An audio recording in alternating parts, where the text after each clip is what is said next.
ചന്ദ്രബോസ് വധക്കേസ് പ്രതി നിസാമിനെതിരെ സഹോദരങ്ങളുടെ പരാതി. തടവിലിരിക്കെ നിസാം ഫോണിൽ വിളിച്ച് വധഭീഷണി മുഴക്കിയതായി സഹോദരങ്ങൾ പോലീസിൽ പരാതി നൽകി. സംഭവത്തിൽ പോലീസ് അന്വേഷണം ആരംഭിച്ചു. വിവരങ്ങളുമായി ദിൽജിത്ത് ചേരുന്നുണ്ട്. ദിൽജിത്ത്, എപ്പോഴാണ് വിളിച്ചത് എന്നടക്കമുള്ള കാര്യങ്ങൾ, അതുമായി ബന്ധപ്പെട്ട വിവരങ്ങൾ ലഭ്യമാണോ? പരാതിയുടെ വിവരങ്ങൾ ലഭ്യമാണോ? ദിൽജിത്ത്. തീർച്ചയായും സൗമ്യ, കഴിഞ്ഞ ദിവസമാണ് ബാംഗ്ലൂരിൽ മുഹമ്മദ് നിസാമിന് ഒരു വധശ്രമ കേസിന്റെ നടപടികൾ പൂർത്തിയാക്കാനുണ്ടായിരുന്നു. ഇതിനായി കണ്ണൂർ സെൻട്രൽ ജയിലിൽ തടവ് ശിക്ഷ അനുഭവിക്കുന്ന മുഹമ്മദ് നിസാമിനെ ബാംഗ്ലൂരിലെ കേസിന്റെ നടപടികൾക്കായി പോലീസ് സംരക്ഷണത്തിൽ വിട്ടു നൽകിയിരുന്നു. ഒക്ടോബർ 20-നായിരുന്നു ഇങ്ങനെ വിട്ടു നൽകിയിരുന്നത്. ഒക്ടോബർ 21-നാണ് ബാംഗ്ലൂരിൽ കേസ് ഉണ്ടായിരുന്നത്. ഇങ്ങനെ ബാംഗ്ലൂരിലേക്ക് കൊണ്ടുപോകുന്ന സമയത്ത് നിസാമിന്റെ കമ്പനി ജീവനക്കാരനായിരുന്ന ഒരാൾ, അരുൺ എന്നയാൾ ഇദ്ദേഹത്തെ അനുഗമിക്കുന്നുണ്ടായിരുന്നു. ഈ അരുണാണ് ബാംഗ്ലൂരിലും മറ്റും ഇദ്ദേഹത്തിന് വേണ്ട പണ സൗകര്യങ്ങളും പണവും മറ്റ് ഫോൺ വിളിക്കാനുള്ള സൗകര്യങ്ങളും എല്ലാം തന്നെ ഒരുക്കി നൽകിയിരുന്നത്. അരുണിന് ഒപ്പം തന്നെ നിസാമിന്റെ സുഹൃത്തായ ചിമ്പൂട്ടൻ എന്ന് വിളിക്കുന്ന ഷിബിൻ ഒപ്പം ചേർന്നിരുന്നു. ഈ ഷിബിന്റെ 8086077777 എന്ന നമ്പറിൽ നിന്നാണ് ഈ 20-ന് വൈകിട്ടോടുകൂടി നിസാമിന്റെ സഹോദരങ്ങളായ അബ്ദുൾ നിസാർ, അബ്ദുൾ റസാഖ് എന്നിവർക്ക് ഫോൺ കോളുകൾ വന്നത്. ഇരുവരെയും വിളിച്ച നിസാം കുടുംബ ബിസിനസ്സായ കിങ് BD കമ്പനിയിലെ ഇടപാടുകളെ കുറിച്ചാണ് സംസാരിച്ചത്. കഴിഞ്ഞ കുറച്ചു നാളുകളായി നിസാം ചന്ദ്രബോസ് വധക്കേസിൽ ഉൾപ്പെട്ട് തടവിൽ കഴിയാൻ തുടങ്ങിയത് മുതൽ തന്നെ ഈ ബിസിനസ്സുകളിൽ ഒന്നും തന്നെ നേരിട്ട് ഇടപെടാൻ സാധിച്ചിരുന്നില്ല. കഴിഞ്ഞ ഈ സംഭവം നടക്കുന്നതിന് മുമ്പ് തന്നെ നിസാമിന്റെ ആധിപത്യത്തിലുണ്ടായിരുന്ന ബിസിനസ് നിസാം തടവിലായ ശേഷം, ജയിലിലായ ശേഷം മറ്റ് ബന്ധുക്കളുടെയും ഈ പറഞ്ഞ രണ്ട് സഹോദരങ്ങളുടെയും നിയന്ത്രണത്തിലാണ് നടന്നു വരുന്നത്. അതുകൊണ്ട് തന്നെ ഈ ബിസിനസ്സുമായി ബന്ധപ്പെട്ട് കുടുംബവുമായി, പ്രത്യേകിച്ച് ഈ രണ്ട് സഹോദരങ്ങളുമായി ഏറെ നാൾ മുമ്പ് തന്നെ ഏറെ അസ്വാരസ്യങ്ങൾ ഉണ്ടായിരുന്നതാണ്. ഈ ബിസിനസ്സിലെ ഈ കുടുംബ ബിസിനസ്സിലെ ലാഭവിഹിതം എടുക്കുന്നതുമായി ബന്ധപ്പെട്ട തർക്കമാണ് ഇപ്പോൾ ഇത്തരത്തിലൊരു ഭീഷണിയിലേക്ക് നയിച്ചിരിക്കുന്നതെന്നാണ് നമുക്ക് ലഭിക്കുന്ന വിവരം. ഇത്തരത്തിൽ BD കമ്പനിയിലെ ലാഭവിഹിതത്തെ പറ്റി സംസാരിച്ച, ഇടപാടുകളെ കുറിച്ച് സംസാരിച്ച നിസാം ലാഭവിഹിതത്തിലെ വലിയ ഒരു പങ്ക് തന്റെ കേസ് നടത്തിപ്പിനായി മാറ്റിവെക്കണം എന്ന് ഇരുവരോടും ആവശ്യപ്പെട്ടു. എന്നാൽ ഇതിന് വഴങ്ങാതെ ഇരുന്നാൽ അബ്ദുൾ നിസാറിന്റെയും അബ്ദുൾ റസാഖിന്റെയും അവരെയും അവരുടെ കുടുംബത്തെയും വകവരുത്തും എന്നൊരു ഭീഷണിയാണ് നിസാമിന്റെ ഭാഗത്തു നിന്ന് ഉണ്ടായത്. ഈ ഒരു സംഭവത്തെ തുടർന്ന് ഇതിന്റെ ഫോൺ കോൾ വിശദാംശങ്ങൾ അടക്കമാണ് അബ്ദുൾ നിസാറും അബ്ദുൾ റസാഖും തൃശൂർ റൂറൽ SP നിശാന്തിനിക്ക് പരാതി നൽകിയത്. ഇത്തരത്തിൽ തങ്ങളെ നിസാം ഭീഷണിപ്പെടുത്തിയിരിക്കുന്നു. നിസാം ബിസിനസ് നടത്തിപ്പിൽ തനിക്ക് ശ്രദ്ധ കേന്ദ്രീകരിക്കാൻ ആവുന്നില്ല എന്ന് ചൂണ്ടിക്കാട്ടി തനിക്ക് പരോൾ അനുവദിക്കണമെന്നൊരു അപേക്ഷ മുന്നോട്ട് വെക്കുമെന്നും ഇവർ പരാതിയിൽ ചൂണ്ടിക്കാട്ടുന്നുണ്ട്. അത്തരത്തിൽ നിസാം പുറത്തു വരികയാണെങ്കിൽ മറ്റ് തടവുകാരെയും സുഹൃത്തുക്കളെയും അതുപോലെ ക്രിമിനൽ ബന്ധമുള്ള ആളുകളെയും എല്ലാം തന്നെ ഉപയോഗിച്ചുകൊണ്ട് തങ്ങളെ വധിക്കുമെന്നും അപകടപ്പെടുത്താൻ ശ്രമിക്കുമെന്നും ഭീതിയുണ്ട്. അതുകൊണ്ട് തങ്ങൾക്ക് പോലീസ് സംരക്ഷണം നൽകണമെന്നാണ് നിസാം ആവശ്യപ്പെട്ടിരിക്കുന്നത്. എന്നാലും ഇപ്പോൾ തൃശൂർ റൂറൽ SP നിശാന്തിനിയുടെ നേതൃത്വത്തിൽ ഇക്കാര്യത്തിൽ അന്വേഷണം ആരംഭിച്ചിട്ടുണ്ട്. അതോടൊപ്പം മറ്റൊരു കാര്യം ഈ പരാതിയിൽ ചൂണ്ടിക്കാട്ടുന്നത് ഈ രണ്ട് നമ്പറുകളിൽ നിന്ന് കിങ്സ് BD കമ്പനിയിലെ തൊഴിലാളികളെയും മറ്റും സ്ഥിരമായി വിളിക്കാറുണ്ടായിരുന്നു. 9746576553, അതുപോലെ തന്നെ 8796731302 എന്നീ രണ്ട് നമ്പറുകൾ, ഈ നമ്പറുകൾ നിസാം സ്ഥിരമായി ഉപയോഗിക്കാറുണ്ടായിരുന്ന നമ്പറുകളാണ്. ഇത് കണ്ണൂർ സെൻട്രൽ ജയിലിൽ ഇത്തരത്തിൽ ഈ രണ്ട് നമ്പറുകൾ ഉപയോഗിക്കാനുള്ള സൗകര്യങ്ങൾ ആളുകൾ ചെയ്തു കൊടുത്തിരുന്നു. പ്രത്യേകിച്ച് നിസാമിന്റെ കമ്പനിയിൽ നിന്ന് നിസാമിനെ സഹായിച്ചുകൊണ്ടിരുന്ന അത്തരത്തിലുള്ള ആളുകൾ ഈ നമ്പറിലേക്ക് റീചാർജുകൾ ചെയ്ത് നൽകിയിരുന്നു. പ്രതിമാസം 1000 രൂപയ്ക്ക് മുകളിലുള്ള റീചാർജുകൾ ഈ നമ്പറിലേക്ക് വന്നതായുള്ള സ്ഥിരീകരണം പോലീസിന്റെ ഭാഗത്തു നിന്ന് ഉണ്ടാകുന്നുണ്ട്. അതോടൊപ്പം ഈ ടവർ ലൊക്കേഷനുകൾ പരിശോധിച്ചതിൽ നിന്ന് ഈ രണ്ട് നമ്പറുകളും കണ്ണൂർ സെൻട്രൽ ജയിലിന്റെ സമീപ പ്രദേശങ്ങൾ തന്നെയാണ് എന്നൊരു സ്ഥിരീകരണം ലഭിച്ചതായാണ് പോലീസ് വൃത്തങ്ങളിൽ നിന്ന് ലഭിക്കുന്ന സൂചന. അതായത് ഇത്തരത്തിൽ ഈ രണ്ട് നമ്പറുകൾ ജയിലിനുള്ളിൽ തന്നെ ഉപയോഗിക്കാനിടയായ സാഹചര്യത്തെക്കുറിച്ച് പോലീസ് ഇപ്പോൾ അന്വേഷണം ആരംഭിച്ചിട്ടുണ്ട്. അതോടൊപ്പം ഇപ്പോൾ ഈ ബാംഗ്ലൂരിലെ കേസിന്റെ വിശദാംശങ്ങൾക്ക് വേണ്ടി അതിന്റെ കേസ് നടത്തിപ്പിനായി നിസാമിനെ പുറത്തേക്ക് കൊണ്ടുപോയപ്പോൾ ഏത് സാഹചര്യത്തിലാണ് പുറത്തു നിന്നുള്ള പണവും മറ്റ് സഹായങ്ങളും ഫോൺ ഉപയോഗിക്കാനുള്ള സൗകര്യങ്ങളടക്കം നിസാമിന് എങ്ങനെ ലഭിച്ചു എന്നതടക്കമുള്ള കാര്യങ്ങൾ പരിശോധിച്ചു വരുന്നു. പ്രത്യേകിച്ച് ഇത്തരത്തിൽ പുറത്ത് ജയിലിനുള്ളിൽ കിടക്കുന്ന നിസാമിന് ഇത്തരത്തിൽ കമ്പനി നടത്തിപ്പുമായി ബന്ധപ്പെട്ട വിശദാംശങ്ങൾ, സാമ്പത്തിക ഇടപാടുകൾ, ഇവയെക്കുറിച്ചുള്ള വിവരങ്ങൾ എവിടെ നിന്നാണ് ലഭിച്ചത്. അതോടൊപ്പം ഈ നിസാമിന്റെ സുഹൃത്തായ ചിമ്പൂട്ടൻ എന്ന് വിളിക്കുന്ന ഷിബിൻ, ഷിബിന്റെ ഫോണിൽ നിന്ന് നിസാം സഹോദരങ്ങളെ വിളിക്കാനിടയായ സാഹചര്യം, ഇവയെല്ലാം തന്നെ വിശദമായി പരിശോധിക്കേണ്ടിയിരിക്കുന്ന അത്തരത്തിലുള്ള അന്വേഷണങ്ങൾ പോലീസ് ആരംഭിച്ചിട്ടുണ്ട്. അതോടൊപ്പം പരാതിയിൽ ചൂണ്ടിക്കാട്ടിയിരിക്കുന്ന മറ്റൊരു കാര്യം, കുറച്ച് നാളുകൾക്ക് മുമ്പ് ഇരു സഹോദരങ്ങളും അബ്ദുൾ നിസാറും അബ്ദുൾ റസാഖും ഇരുവരും ഒരുമിച്ച് കണ്ണൂർ സെൻട്രൽ ജയിലിൽ സന്ദർശിക്കുന്ന സാഹചര്യത്തിൽ നേരിട്ടും ഇത്തരത്തിൽ ഒരു ഭീഷണി ഉണ്ടായി എന്ന കാര്യവും പരാതിയിൽ ചൂണ്ടിക്കാട്ടിയിട്ടുണ്ട്. ഇത്തരത്തിലുള്ള ഒരു അന്വേഷണവും ഇപ്പോൾ നടക്കുന്നുണ്ട്. ഒരുപക്ഷെ അതായത് ദിൽജിത്ത്, ഇതൊരു ഒന്നോ രണ്ടോ തവണ ഉണ്ടായ സംഭവമല്ല, സ്ഥിരമായി ഇത്തരത്തിൽ ഫോൺ യൂസ് ചെയ്യാറുണ്ട് എന്ന തരത്തിൽ തന്നെയാണോ പരാതിയിൽ പറയുന്നത്? തീർച്ചയായും ഇവർ സഹോദരങ്ങൾ തന്നെ നൽകിയ വിവരങ്ങളുടെ അടിസ്ഥാനത്തിലാണെങ്കിൽ ഇവരുടെ കമ്പനിയിലെ ഒരു ജീവനക്കാരൻ തന്നെയാണ് നിസാമിന് ഇത്തരത്തിലുള്ള സൗകര്യങ്ങൾ ഒരുക്കി നൽകിയിരുന്നത്. അത്തരത്തിൽ ഈ മാനേജറായ കുടുംബ ബിസിനസിന്റെ സ്ഥാപനത്തിലെ മാനേജറായ രതീഷ് എന്ന ആൾ, അദ്ദേഹമാണ് ഇത്തരത്തിൽ ഈ 2 നമ്പറുകൾ ഉപയോഗിക്കാനുള്ള സൗകര്യം. അതോടൊപ്പം തന്നെ നിസാമിന് 10-ാം നമ്പർ ബ്ലോക്കിൽ, കണ്ണൂർ സെൻട്രൽ ജയിലിന്റെ 10-ാം നമ്പർ ബ്ലോക്കിനോട് ചേർന്ന് സുഖ സൗകര്യങ്ങളോടുകൂടിയുള്ള സൗകര്യങ്ങൾ ഒരുക്കി നൽകുകയും ചെയ്തിരുന്നത്. ഇത്തരത്തിൽ ജയിലിനുള്ളിൽ പണം നൽകിയും സ്വാധീനം ഉപയോഗിച്ചും നിസാം തനിക്ക് വേണ്ട സൗകര്യങ്ങൾ ഒരുക്കിയിരുന്നു എന്ന കാര്യം തന്നെയാണ് ഇപ്പോൾ സ്ഥിരീകരിക്കാൻ സാധിക്കുന്നത്. പ്രത്യേകിച്ച് ഫോൺ, ജയിലിനുള്ളിൽ തന്നെ ഫോൺ ഉപയോഗിക്കാനുള്ള സൗകര്യങ്ങൾ ഉണ്ടായിരുന്നു എന്ന് തന്നെ വേണം കരുതേണ്ടത്. പ്രത്യേകിച്ച് ഈ പരാതിയിൽ തന്നെ ചൂണ്ടിക്കാട്ടിയിരിക്കുന്ന 2 നമ്പറുകൾ, ഈ 2 നമ്പറുകളിലേക്ക്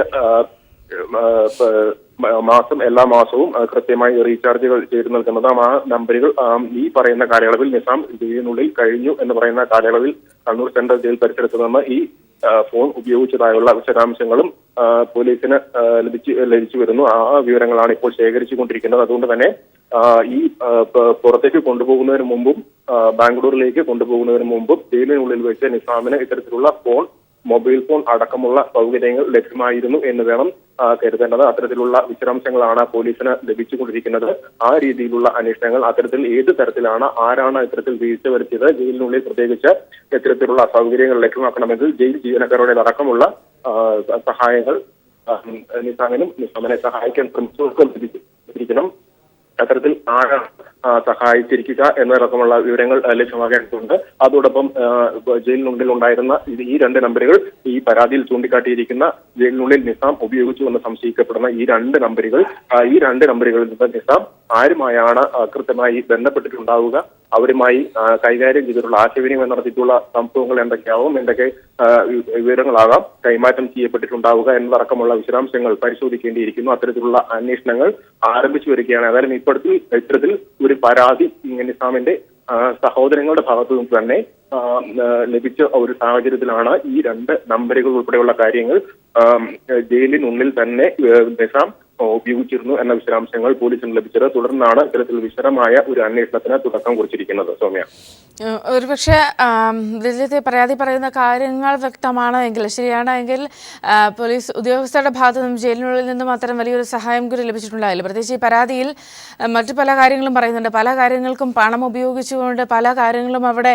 നേടിയെടുക്കാറുണ്ട് എന്നതടക്കമുള്ള കാര്യങ്ങൾ പരാതിയിൽ പറയുന്നുണ്ട്. തീർച്ചയായും ഈ ജയിലിനുള്ളിൽ പ്രത്യേക ബ്ലോക്ക് ആവശ്യപ്പെട്ടുകൊണ്ട് പ്രത്യേക ബ്ലോക്കായി സുഖ സൗകര്യങ്ങൾ ലഭിക്കുന്നതിന് വേണ്ടി പ്രത്യേക ബ്ലോക്ക് ആവശ്യപ്പെടുകയും അങ്ങോട്ടേക്ക് മാറ്റുകയും തനിക്ക് സൗഹൃദം ഉണ്ടാക്കാൻ പറ്റുന്ന ആളുകൾ, അതിലുള്ള അനുയോജ്യരായ ആളുകളെ സഹതടവുകാരായി സ്വീകരിക്കുന്നു. അതോടൊപ്പം തനിക്ക് ഇഷ്ടമുള്ള ഭക്ഷണങ്ങൾ ഏർപ്പാടാക്കുന്നു. അതിനുമപ്പുറം ഇത്തരത്തിലുള്ള മൊബൈൽ ഫോൺ അടക്കമുള്ള സൗകര്യങ്ങൾ ഇവയെല്ലാം തന്നെ ഏർപ്പാടാക്കാൻ നിസാം ശ്രമിച്ചിരുന്നു. ഇതിന് ഈ കമ്പനിയിലെ ജീവനക്കാരൻ, കമ്പനിയിലെ സ്ഥാപനത്തിന്റെ മാനേജറായ, കുടുംബ ബിസിനസിന്റെ മാനേജറായ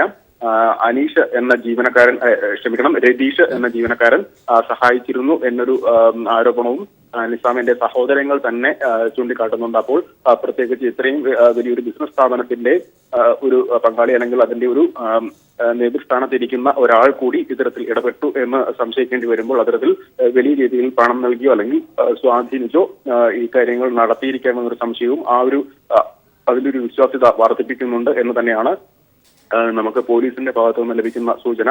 അതോടൊപ്പം ഈ രണ്ട് നമ്പറുകൾ പ്രത്യേകിച്ച് ഈ പരാതിയിൽ ചൂണ്ടിക്കാട്ടിയിരിക്കുന്ന നമ്പറുകളുടെ പ്രാഥമിക പരിശോധന പൂർത്തിയാക്കിയപ്പോൾ ഇത് കണ്ണൂർ സെൻട്രൽ ജയിലിന്റെ പരിസരത്ത് തന്നെയാണ് ഈ നമ്പറുകളുടെ പ്രവർത്തനം എന്ന് തന്നെ മനസ്സിലാക്കാൻ സാധിച്ചിട്ടുണ്ട്. അതുകൊണ്ട് തന്നെ ഏകദേശം ഈ പരാതിയിൽ ചൂണ്ടിക്കാട്ടിയിരിക്കുന്ന പ്രാഥമിക വിവരങ്ങൾ ശരിയാണ് എന്ന തരത്തിൽ തന്നെയാണ് എത്തിച്ചേരുന്നത്. അതോടൊപ്പം ഈ ഭീഷണി വന്നിരിക്കുന്ന നമ്പർ നിസാമിന്റെ സുഹൃത്തായ ചിമ്പൂട്ടൻ എന്ന് വിളിക്കുന്ന ഷിബിൻ എന്ന ആൾ ഉപയോഗിക്കുന്ന നമ്പറാണ്. അതും സ്ഥിരീകരിച്ചിട്ടുണ്ട്. ഈ നിസാമിനെ ബാംഗ്ലൂരിലേക്ക് കൊണ്ടുപോയ സമയത്ത് ഈ ഷിബിൻ നിസാമിനെ പിന്തുടർന്ന് എത്തുകയും ആവശ്യമായ സൗകര്യങ്ങൾ ചെയ്തു കൊടുത്തു. ദിൽജിത്തിലേക്ക് എത്താം. ഇപ്പോൾ പരാതി കൊടുത്ത സഹോദരങ്ങളുടെ അഭിഭാഷകനായ അഡ്വക്കേറ്റ് റാഫി നമ്മോടൊപ്പം ടെലിഫോൺ ലൈനിൽ ചേരുന്നുണ്ട്. വിശദമായ ഒരു പരാതി തന്നെയാണ് റാഫി നൽകിയിരിക്കുന്നത്. എന്തൊക്കെയാണ് ഇതിൽ പറയുന്ന കാര്യങ്ങൾ? അതിനെ ഉപോത്പ്ലകമായ സപ്പോർട്ട് ചെയ്യുന്ന എന്തൊക്കെ തെളിവുകളാണുള്ളത്? ഈ നിഷാം കണ്ണൂർ സെൻട്രൽ ജയിലിലെ 2 ഫോൺ നമ്പറുകൾ ഉപയോഗിക്കുന്നുണ്ടെന്നാണ് 2 സഹോദരന്മാരും പരാതിയിൽ ഉന്നയിച്ചിട്ടുള്ള വിഷയം. ആ 2 ഫോൺ നമ്പറുകളിലേക്കും 15 ദിവസത്തിനുള്ളിൽ 1000 രൂപ വെച്ചിട്ട് നിഷാമിന്റെ ഓഫീസിൽ നിന്ന് റീചാർജ് ചെയ്ത് കൊടുക്കുന്നുണ്ട്. അപ്പൊ ഈ 2 ഫോൺ നമ്പർ ഉപയോഗിച്ചിട്ട് നിഷാം തിരുനെൽവേലിയിലെ ബീഡി ഫാക്ടറി ഇപ്പോഴും ഭരണം നടത്തുന്നു എന്നാണ് പരാതിയിൽ ഒരു കാര്യമുള്ളത്. രണ്ടാമത്തെ കാര്യം 11/8/2016 തീയതി 2 സഹോദരന്മാരെയും കണ്ണൂർ സെൻട്രൽ ജയിലിൽ വെച്ച് നിഷാം ഭീഷണിപ്പെടുത്തി ആവശ്യമായ പണം അയാളുടെ കേസിന് മാറ്റിവെച്ചില്ലെങ്കിൽ കൊലപ്പെടുത്തുമെന്നാണ് പറഞ്ഞു പരാതിയിൽ ഉന്നയിക്കുന്നത്. മൂന്നാമത്തെ കാര്യം പരാതിയിൽ പറയുന്നത് 21-ാം തീയതി 21/10/2016 ബാംഗ്ലൂരിലെ കേസിലേക്ക് കണ്ണൂർ സെൻട്രൽ ജയിലിൽ നിന്നും അയാൾക്ക് എത്തേണ്ടതുണ്ടായിരുന്നു. 20-ാം തീയതി അയാളെ കണ്ണൂർ സെൻട്രൽ ജയിലിൽ നിന്നും കൊണ്ടുപോകുന്ന വഴിയിൽ വെച്ച് അദ്ദേഹത്തിന്റെ സുഹൃത്തായ ഷിബിൻ എന്ന പേരുള്ള ചിമ്പൂട്ടൻ അയാളുടെ ഫോൺ നമ്പറിൽ നിന്ന് സഹോദരന്മാരെ വിളിക്കുകയും ഭീഷണിപ്പെടുത്തുകയും ചെയ്തു.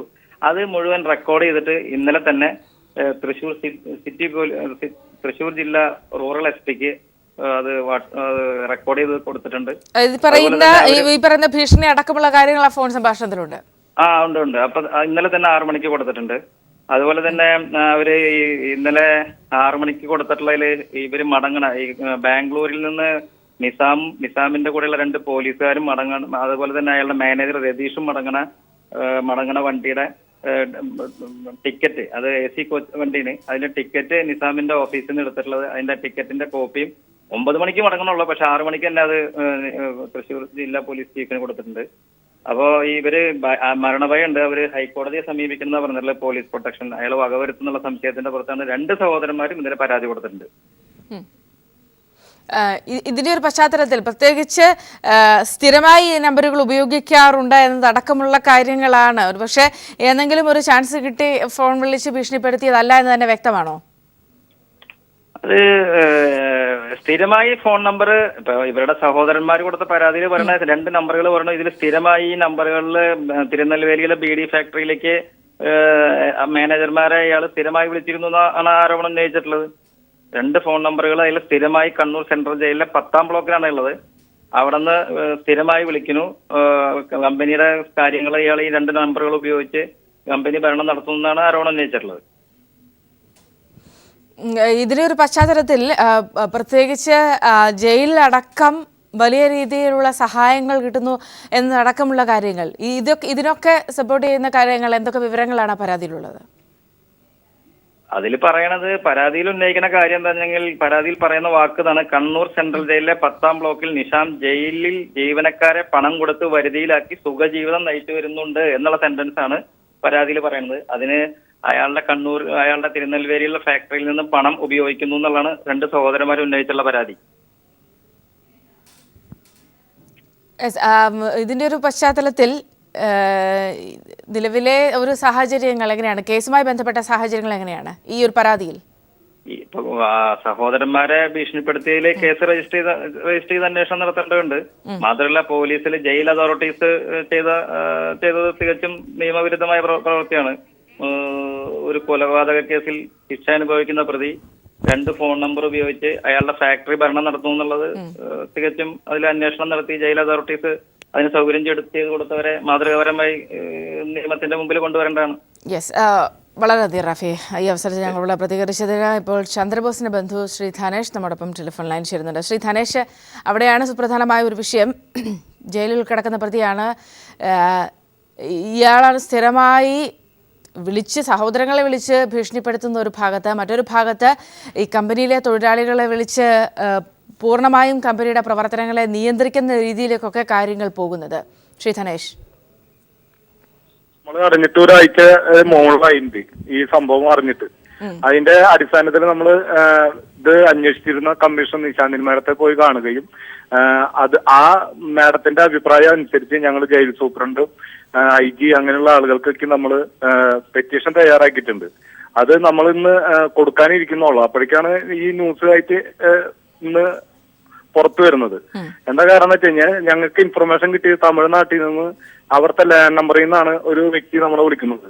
ഞങ്ങളുടെ പേര് പറയരുതെന്ന് പറഞ്ഞിട്ട്. നിസാം ജയിലിൽ 2 ഫോൺ ഉപയോഗിക്കുന്നുണ്ട്. 5 മണിക്ക് ശേഷമാണ് ഈ ഫോൺ ഉപയോഗിക്കുക.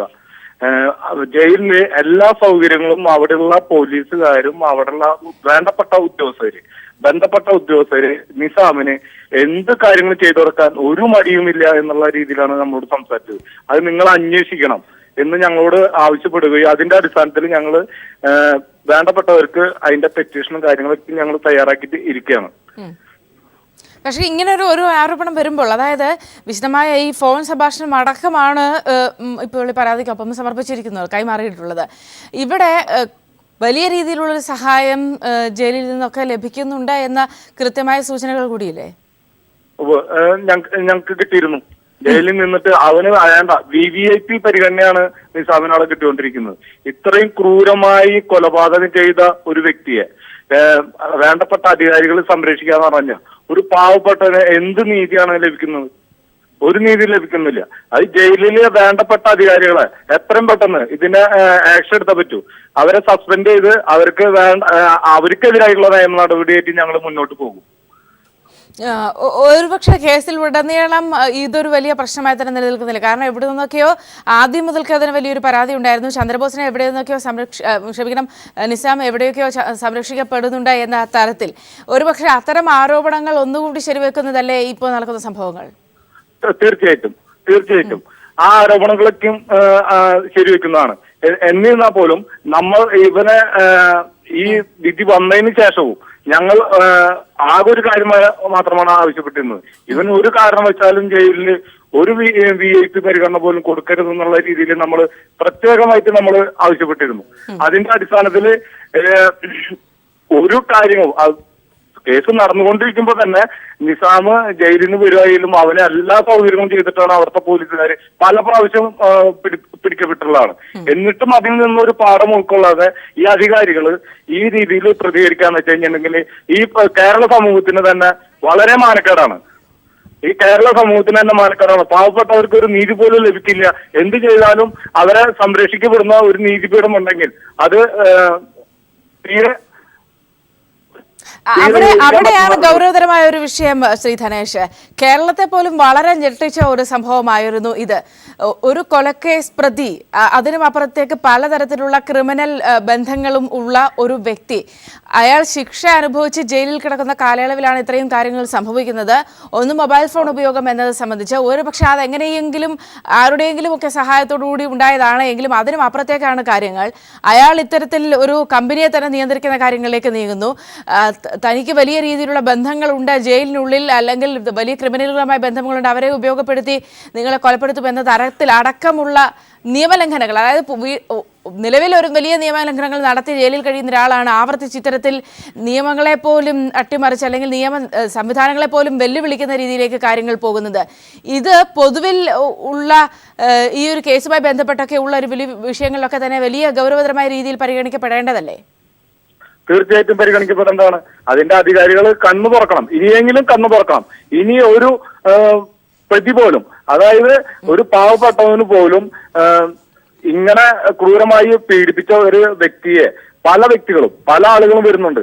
ഇനി നമ്മൾ നീതിപീഠത്തിനായാലും നീതിപീഠം ഒരു ശിക്ഷ വിധിച്ച് നമ്മൾ ജയിലിൽ അയച്ചു കഴിഞ്ഞാൽ ആ ജയിലിൽ കിടക്കുന്ന പ്രതിക്ക് ഇത്രയും പരിഗണന കിട്ടുന്നുണ്ടെങ്കിൽ തെറ്റുകുറ്റങ്ങൾ ചെയ്യാൻ ഏറ്റവും കൂടുതൽ പ്രേരിപ്പിക്കപ്പെടുന്ന ഒരു സ്ഥിതിവിശേഷം ഉണ്ടാവും സാധാരണ ജനങ്ങളിൽ.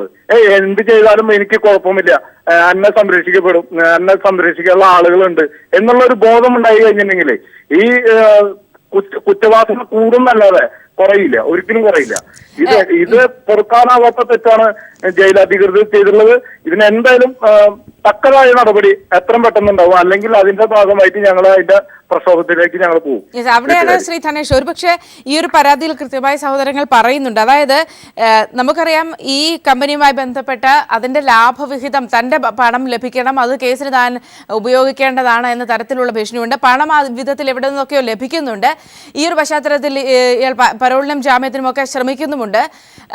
പുറത്തിറങ്ങിയാൽ തങ്ങളെ വകവരുത്തും, തങ്ങളുടെ കുടുംബത്തെ ഇല്ലാതാക്കുമെന്ന് സഹോദരങ്ങൾ വരെ പറയുന്ന ഒരു പശ്ചാത്തലത്തിൽ ഈ കേസുമായി ബന്ധപ്പെട്ടു നിൽക്കുന്നവരുടെ എല്ലാവരുടെയും നേർക്കൊരു വലിയ ഭീഷണി ഉയരുന്നില്ലേ?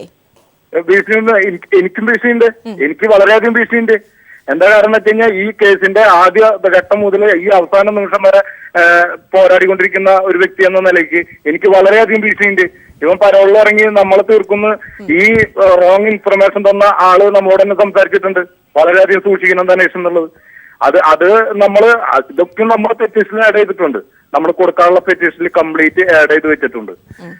ഇത് ഒരിക്കലും അനുവദിക്കാൻ പറ്റാത്തതല്ല, അനുവദിക്കാൻ പറ്റില്ല. ഈ സംഭവങ്ങളൊന്നും പൊറുക്കാൻ പറ്റാത്ത തെറ്റുകളാണ് അവിടെ ചെയ്തുകൊണ്ടിരിക്കുന്നത്. ക്രിമിനലുകളെ സംരക്ഷിക്കുന്ന ഒരു രീതിയാണ് ഇപ്പൊ കണ്ടുകൊണ്ടിരിക്കുന്നത്. വളരെ നന്ദി ധനേഷ്, ഈ അവസരത്തിൽ ഞങ്ങളുടെ പ്രതികരിച്ചതിന്. ഏതായാലും നിസാമിന് വലിയ രീതിയിൽ സഹായം ലഭിക്കുന്നുണ്ട് എന്ന തരത്തിൽ തന്നെയാണ് സൂചനകൾ പുറത്തുവരുന്നത്. ഫോൺ ഉപയോഗം തുടർച്ചയായി തന്നെ ഇയാൾ ഫോൺ ഉപയോഗിക്കുന്നുണ്ട്. ഏതാണ്ട് ആയിരക്കണക്കിന് രൂപ ഇതിലേക്ക് സ്ഥിരമായി ചാർജ് ചെയ്യാറുണ്ട് എന്നതടക്കമുള്ള കാര്യങ്ങളാണ് നമുക്ക് വ്യക്തമാകുന്നത്. സഹോദരങ്ങളെ ഭീഷണിപ്പെടുത്തുന്നതിന് പുറമെ കമ്പനിയുടെ പ്രവർത്തനങ്ങളിലും ഇയാൾ ഇടപെടുന്നുണ്ട്. തൊഴിലാളികളെ വിളിച്ച് കമ്പനിയുടെ പ്രവർത്തനങ്ങളിലും ഇയാൾ സ്ഥിരമായി ഇടപെടുന്നുണ്ട് എന്നതടക്കമുള്ള കാര്യങ്ങളാണ് ഇപ്പോൾ പുറത്തു വന്നിരിക്കുന്നത്. ഇതുമായി ബന്ധപ്പെട്ട വാർത്തകളാണ് നമ്മൾ ഇപ്പോൾ ഇത്രയും നേരം ചർച്ച ചെയ്തുകൊണ്ടിരുന്നത്.